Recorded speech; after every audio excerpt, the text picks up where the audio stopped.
Mes bien-aimés, je vous salue dans le nom de notre Seigneur Jésus-Christ. Ce 26 novembre 2024, notre texte de méditation est tiré de Luc chapitre 21, les versets 5 à 11. De quoi s'agit-il? Eh bien, dans ce passage, Jésus prédit la destruction future du temple et avertit ses disciples. Alors, Jésus, se trouvant à Jérusalem, eh bien, il constate que beaucoup de personnes parlent du temple, de ces belles pierres et de ces beaux objets déposés en offrande, de la magnificence de cet édifice. Alors Jésus profite pour avertir ses disciples. Il leur dit: il viendra un temps où tout ce que vous regardez sera détruit. Pas une pierre ne restera sur une autre. Et aux disciples de lui poser la question suivante. Alors, quand cela se produira-t-il et à quel signe reconnaîtra-t-on que tous ces événements devront avoir lieu? Alors, nous allons examiner donc ensemble avec vous les signes que Jésus donne à ses disciples pour leur demander d'être attentifs et surtout vigilants. Ainsi, dans ce texte de Luc, la question des disciples ne concerne que le temps de cette destruction du temple et le signe ou les signes auxquels on en reconnaîtra l'approche. Bien, en réponse donc à la question des disciples, Jésus leur dit ceci: vous devez avoir constamment devant vos yeux la question relative à mon retour. Et Jésus ne résout la question concernant la ruine de Jérusalem qu'en la considérant comme l'un des signes de son avènement.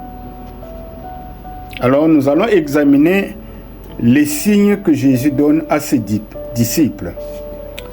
Le premier signe, c'est la venue des faux prophètes qui, usurpant son nom, le nom de Jésus bien sûr, séduiront beaucoup de personnes. Alors, le constat, pour nous qui sommes dans la nouvelle dispensation, depuis la première ère de l'Église chrétienne jusqu'à ce jour et jusqu'à la fin du temps de grâce, la vraie chrétienté aura toujours à faire face aux faux docteurs et aux faux prophètes à la solde de Satan pour séduire et tenter de déstabiliser la foi des disciples de Jésus-Christ.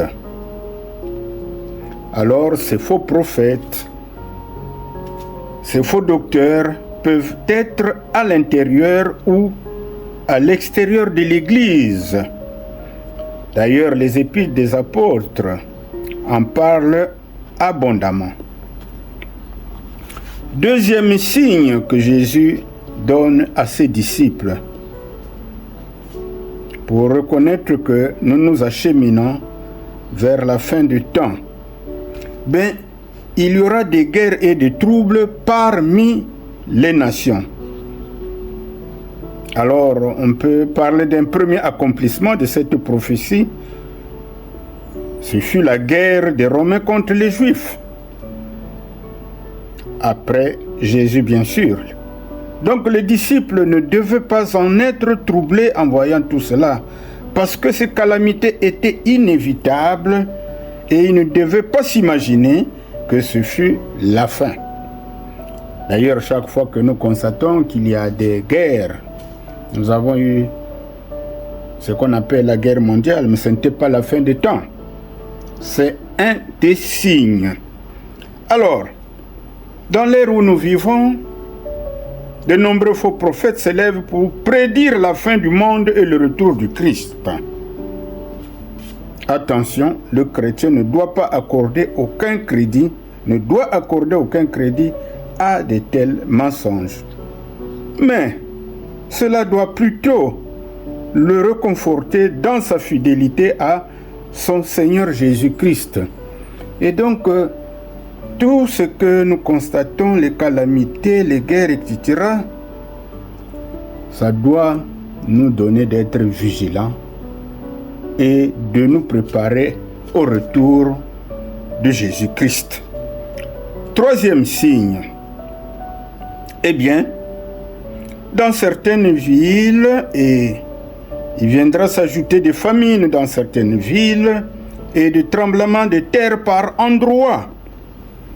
En effet, des famines sévirent, effectivement, dans plusieurs parties de l'Empire romain avant la destruction de Jérusalem. Ce que nous pouvons lire en Actes 11, 28.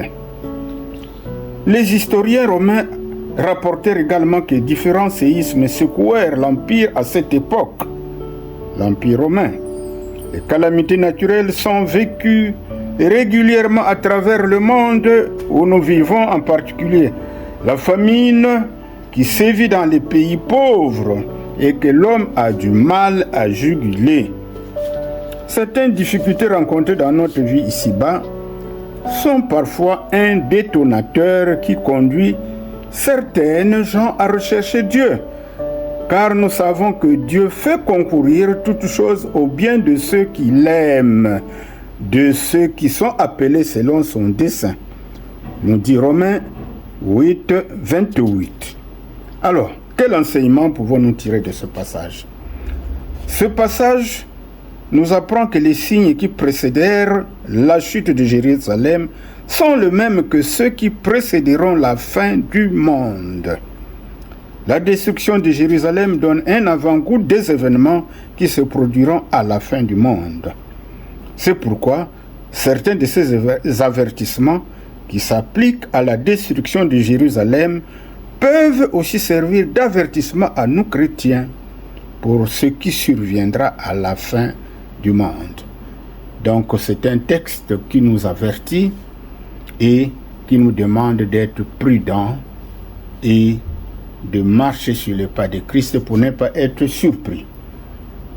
Merci, que le Seigneur vous bénisse, chers lecteurs. Amen.